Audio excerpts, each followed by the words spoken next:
Sa kagubatan ng probinsya ng Negros, ang mga hayop malayang nakakagala at naglalaro. Naghahabulan.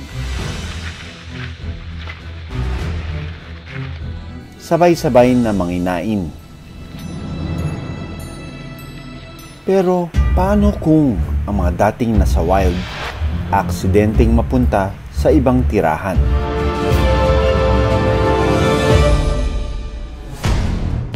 Makikita sa camera trap palakad-lakad lang sa kagubatan ng Negros ang Visayan leopard cat o maral. At pag-akyat baba sa puno. Sensitibo ang mga maral kaya ang isang ito naramdaman agad niyang parang may nag-oobserba. Napansin ng maral na ito ang camera trap dahil sa ilaw nito. Mailap ang mga maral pero may pagkakataon na hindi sila basta-basta nakakatakbo sa panganib. Lalo na kung maliit pa lang sila.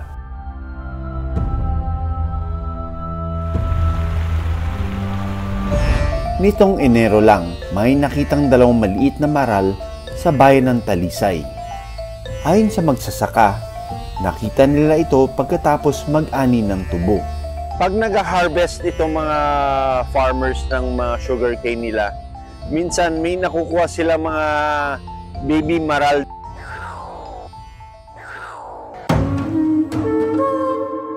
Dito sa amin, tuwing mag-harvest kami, nagkakaroon ng ganon. So, taon-taon merong ganyan? Merong ganyan. Agad na inireport ng mga magsasaka ang dalawang batang maral sa otoridad. Sa isa lang.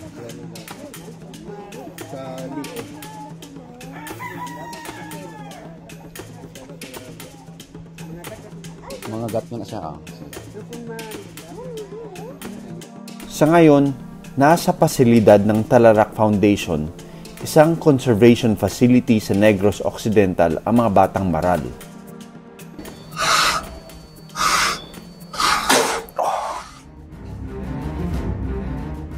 Ang Visayan leopard cat o mas kilala sa tawag na maral ay kadalasang solitary o mag-isang nabubuhay sa wild.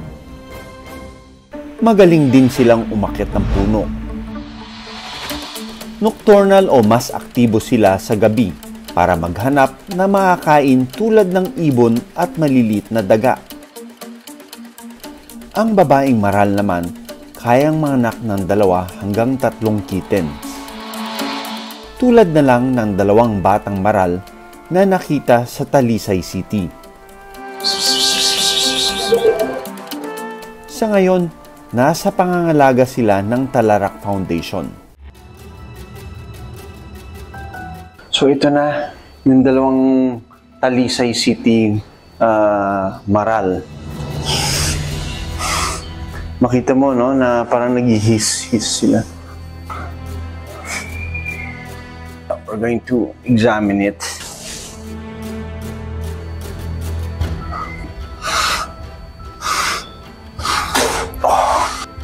Oh, they can see the gloves are starting to hiss already.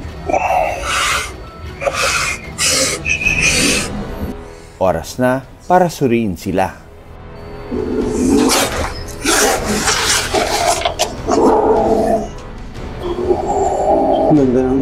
Malinis yung mata nila. So dito natin makikita, we can examine it closely. Mukhang wala siyang mga sugat na natamo nung hinuli siya. Ang tinatansya natin dito is the age of this Visayan leopard cat. So most likely between 3 to 4 months old itong mga kittens na ito.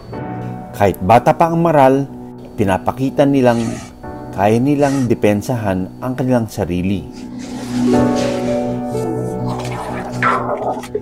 Hanggang sa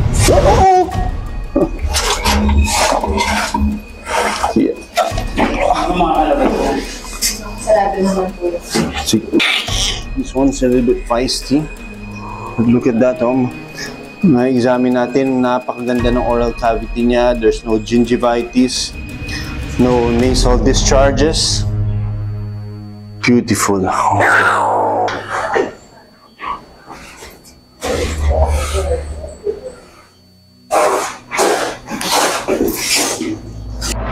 Endemic sa Pilipinas ang Visayan leopard cat. Ibig sabihin, makikita lang sila sa isla ng Negros, Cebu at Panay.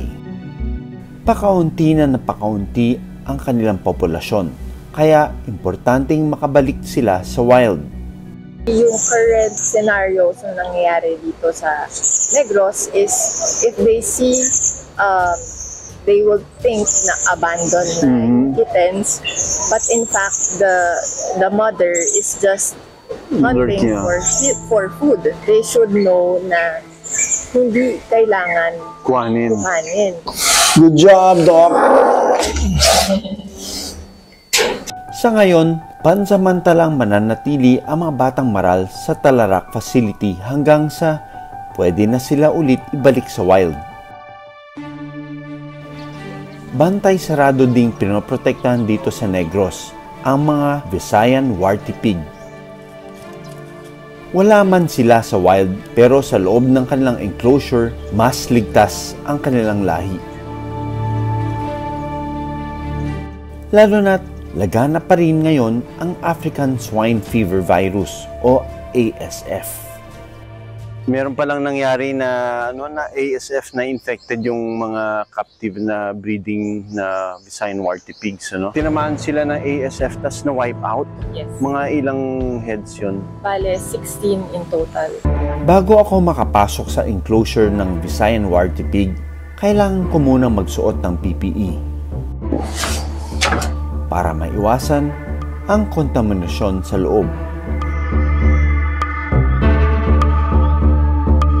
Biglang naging curious sa amin ang mga baboy ramon na ito.